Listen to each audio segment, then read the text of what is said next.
Hola a todos y a todas.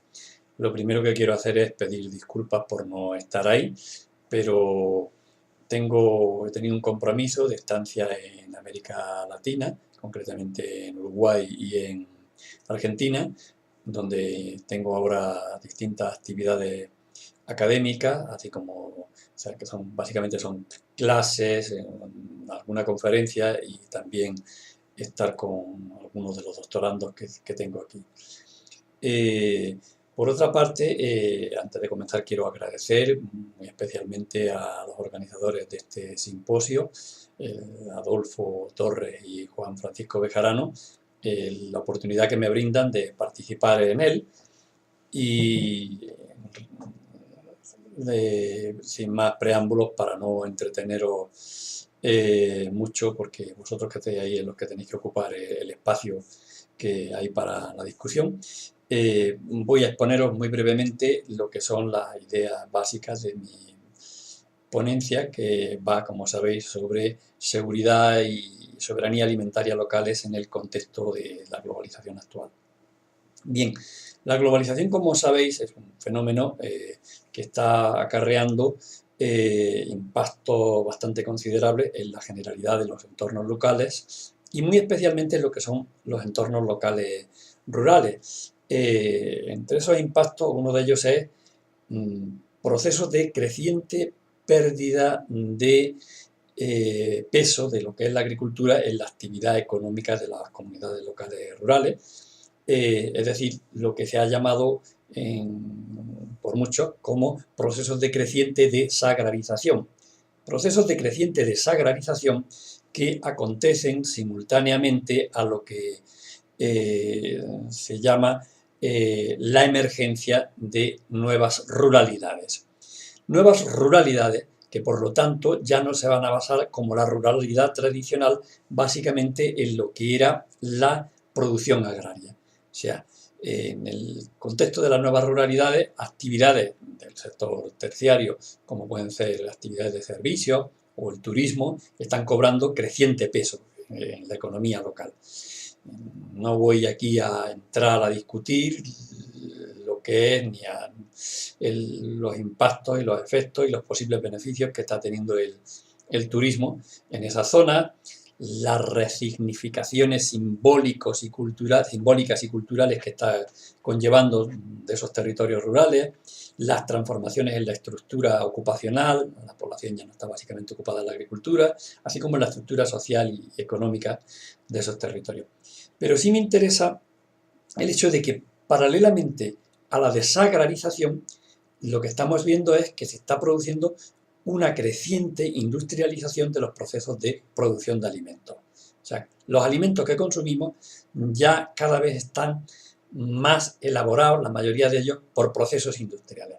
Procesos industriales que no siempre son claramente visibles, ni controlables, procesos opacos muchas veces, como digo, difícilmente controlables por la gran mayoría de la población.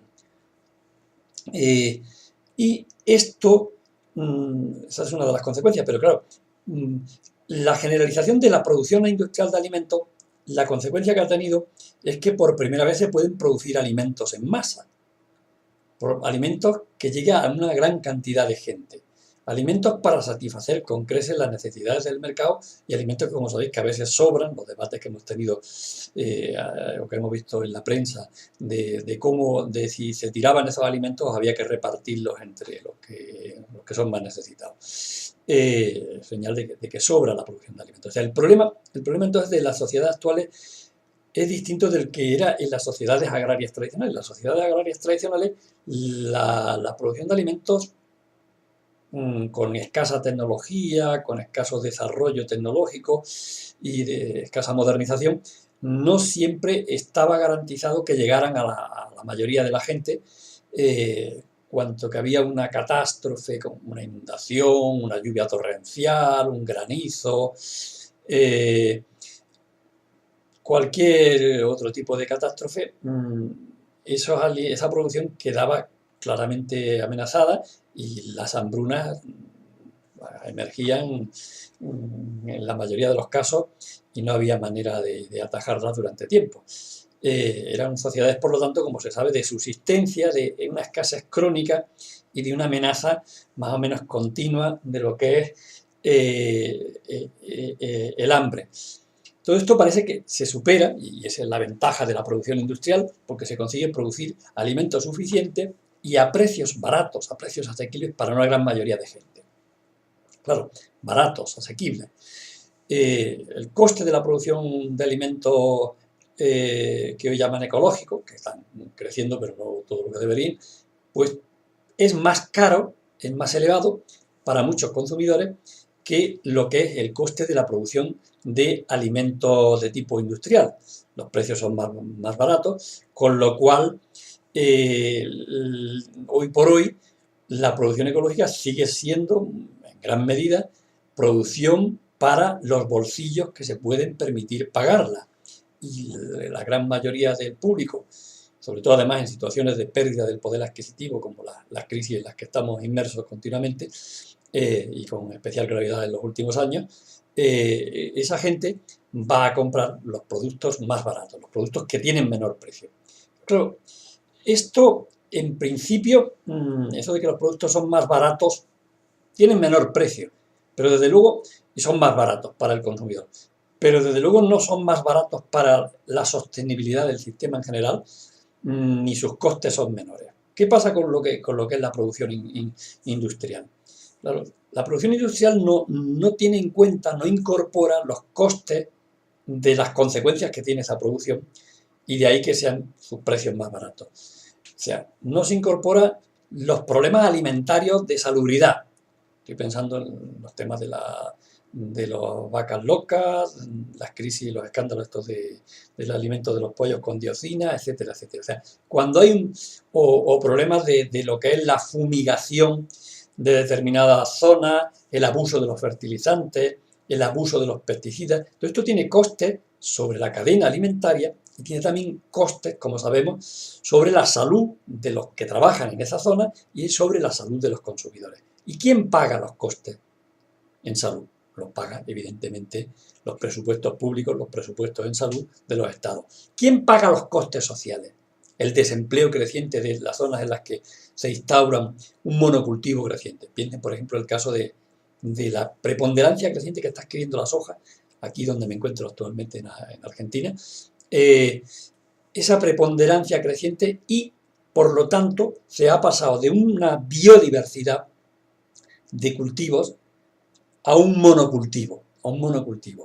Eso supone abandono creciente de la población rural, deterioro de las comunidades rurales, población que emigra a las ciudades y que no siempre tiene garantizado empleo, es decir, costes sociales enormes a nivel individual para mucha gente, a nivel de muchas familias, y costes también, lo que eso supone luego de exclusión social, de marginación, etcétera, etcétera, que luego, de alguna manera, aparte de la conflictividad que plantean, los costes que se gastan en servicios asistenciales o servicios de bienestar que tratan de integrar o de insertar a esa gente de nuevo en el sistema. Es, por tanto, que, como veis, lo que aparentemente resulta más barato, en la práctica no es barato, porque lo que pasa es que hay una serie de costes que de alguna manera los estamos pagando directa e indirectamente el resto de la sociedad. Claro, pero como ya decía antes, las sociedades tradicionales sí tenían, las sociedades tradicionales no tenían tampoco garantizada el servicio, las sociedades tradicionales agrarias, que llegara la producción de alimentos a la mayoría de la gente. Sí es cierto que la producción entonces era una producción que respetaba más la biodiversidad. Cuando que sí que siempre fuera no quiero hacer aquí una Arcadia feliz ni un mundo maravilloso, pero el agricultor campesino tradicional, pequeño, mediano, por su propio interés tenía que cultivar la generalidad de los cultivos que necesitaba para su propio consumo. Entonces, por sus propias necesidades, necesitaba mantener la biodiversidad y mantener su propia supervivencia en el territorio. Y, como digo, esa biodiversidad se tiende a perder, en la mayoría de los casos, como consecuencia de la industrialización, la preponderancia del monocultivo y el hecho de que la producción esté muchas veces en manos de grandes transnacionales que no están radicadas para nada en los territorios locales, que viven bastante lejos de allí, que los territorios ya no son el lugar donde tienes tus raíces. O sea, la tierra, la propiedad de la tierra ya no es como bienes raíces. La propiedad de la tierra sobre todo es un bien financiero. Y si agoto un territorio, me voy a otro.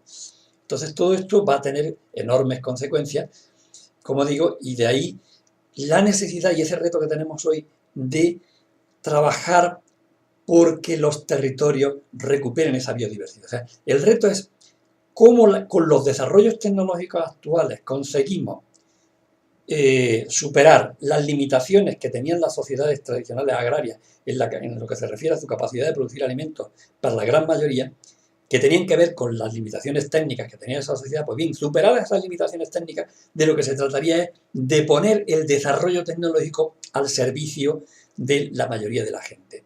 Y poner el desarrollo tecnológico al servicio de la mayoría de la gente es que lo que se produce, en este caso de producción agraria, esté garantizado para, o sea, garantice la seguridad y la soberanía alimentarias. Ya por fin tenemos aquí los conceptos.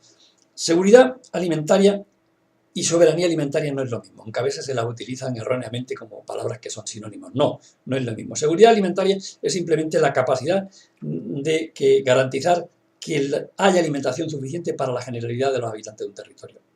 Pero claro, eso puede ser garantizado porque el Estado, el mercado, la circulación de los productos que hay a nivel y la gente tiene capacidad de consumo porque tiene su empleo, etcétera, etcétera, tienen capacidad de consumir, pero eso puede estar hecho desde fuera. Y eso no garantiza que los actores estén siendo soberanos. Soberano significa que los actores locales van a decidir lo que producen, cómo lo producen y dónde se distribuye.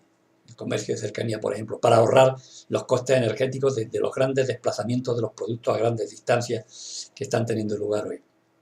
Entonces, la soberanía alimentaria es un concepto que habla ya de eso, de soberanía, de empoderamiento de la gente. Y en la medida que los actores locales están empoderados para producir alimentos en su propio territorio, para tomar conciencia de la necesidad de un desarrollo que garantice la sostenibilidad económica, la estabilidad social, es decir, el mantenimiento del tejido social de ese territorio, no las grandes desertizaciones demográficas, las expulsiones de la población. Eso significa mantener la biodiversidad. Y al mismo tiempo, como digo, todo eso conjugado con desarrollo tecnológico para evitar los problemas de superproducción, pero una producción que no sea opaca, como le pasa a la producción industrial, sino una producción controlada colectivamente por esos actores locales. Entonces, eso es clave.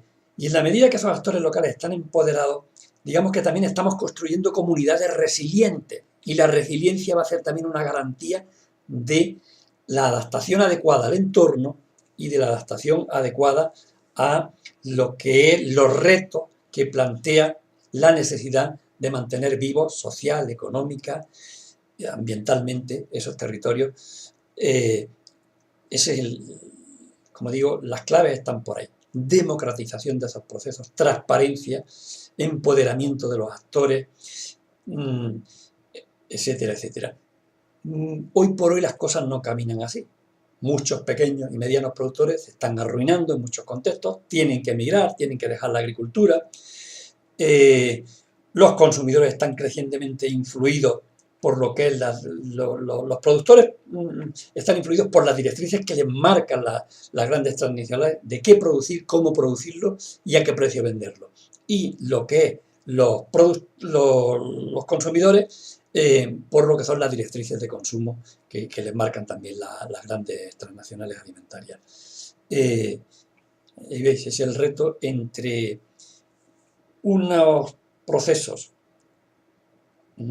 sociales, económicos, que están controlados desde fuera por poderes que están bastante lejos de lo que son los territorios locales donde luego impactan, y por otro lado, el hecho de que se empodere a los territorios y empoderarlos es trabajar, como digo, creando condiciones para su participación en ese desarrollo, para su implicación creciente y para lo que es concienciar acerca de la necesidad de que solamente así un desarrollo que garantice la sostenibilidad social, económica de los territorios y también ambiental es lo que va a permitir el mantenimiento de esos espacios como espacios sociales de vida, como espacios sociales donde vive la gente.